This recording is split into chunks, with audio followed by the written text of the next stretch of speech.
राहुल गांधी विदेश में जाकर जो है संविधान के लिए लंबी लंबी बातें करें और भारत सरकार के खिलाफ जो है अनर्गल बयानबाजी करते हैं। ये बयानबाजी वैसे ही है जैसे कि जाकिर नाइक मलेशिया से बोल रहा है, खालिस्तान का आतंकवादी पन्नू जो है वो कनाडा और अमेरिका से बोल रहा है और सैयद सलाउद्दीन जो है वो पाकिस्तान जाकर बोल रहा है। क्योंकि आज जो है लोग लोकतंत्र की बात कर रहे हैं, संविधान की बात कर रहे हैं। राहुल गांधी विदेश में जाकर जो है संविधान के लिए लंबी लंबी बातें करें और भारत सरकार के खिलाफ जो है अनर्गल बयानबाजी करते हैं। ये बयानबाजी वैसे ही है जैसे कि जाकिर नाइक मलेशिया से बोल रहा है, खालिस्तान का आतंकवादी पन्नू जो है वो कनाडा और अमेरिका से बोल रहा है और सैयद सलाउद्दीन जो है वो पाकिस्तान जाकर बोल रहा है। उसकी भाषा और सोरोस फाउंडेशन से समर्थित राहुल गांधी जी की जो भाषा विपक्ष के नेता के तौर पर है, दोनों भाषाओं को यदि मिलाकर देखेंगे तो दोनों एक ही है। लेकिन मेरा कांग्रेस से सवाल है कि आप जिस संविधान की दुहाई दे रहे हो, 1975 में राजमाता सिंधिया जो बीजेपी की संस्थापक सदस्य थी, ग्वालियर राजघराने की महारानी थी, और मुझे लगता है कि आज भी ग्वालियर में जो है महारानी सिंधिया के बारे में जो है सभी लोग अच्छा ही बोलते हैं। मतलब वो लगातार जब चुनाव, इवन जब लोकतंत्र आ गया और चुनाव लड़ती रही, तो कोई चुनाव ऐसा नहीं है कि राजमाता सिंधिया चुनाव हारी है।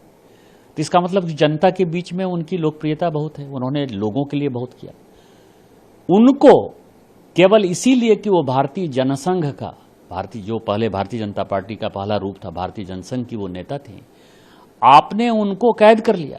उनके यहाँ इनकम टैक्स के रेड हो गए। उनके यहाँ इनकम टैक्स के रेड जो है, आप समझिए कि उनके यहाँ और जयपुर राजघराने के यहाँ महारानी गायत्री देवी के यहाँ, क्योंकि उनकी सुंदरता से उनको परेशानी थी, दोनों को तिहाड़ जेल में बंद कर दिया।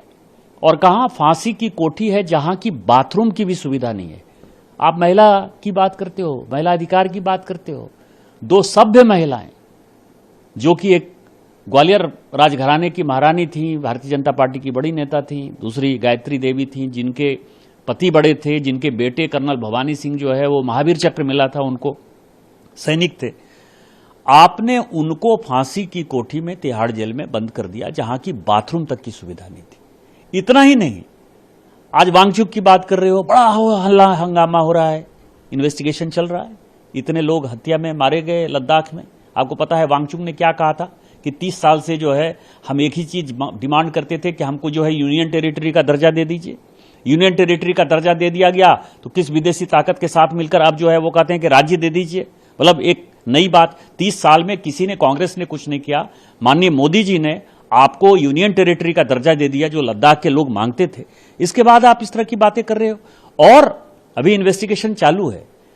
लेकिन आपने तो एक पत्र लिखने के चक्कर में एक केवल चिट्ठी लिखी थी। भीमसेन सच्चर बहुत बड़े स्वतंत्रता सेनानी थे, आंध्र प्रदेश के गवर्नर भी रहे। मतलब आप ये समझे, उनको 82 साल 82 ईयर्स ओल्ड भीमसेन सच्चर को रातों रात घसीट कर जो है पुलिस उनको घर से ले गई और उनको आपने अरेस्ट कर लिया।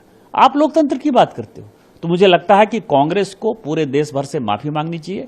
और मेरा भारत सरकार से डिमांड ये है कि राहुल गांधी जी चूंकि डिप्लोमेटिक पासपोर्ट का यूज करते हैं, राजनयिक पासपोर्ट का यूज करते हैं, उसके एक नियम है। हम जहां जाते हैं, मैं खुद से 2009 से जब मैं सांसद हूं, कोई करता है नहीं करता है मुझे नहीं पता, लेकिन मेरी जो अथॉरिटी है, मैं पॉलिटिकल क्लियरेंस एमईए से लेता हूं जब मैं प्राइवेट दौरे पर भी जाता हूं।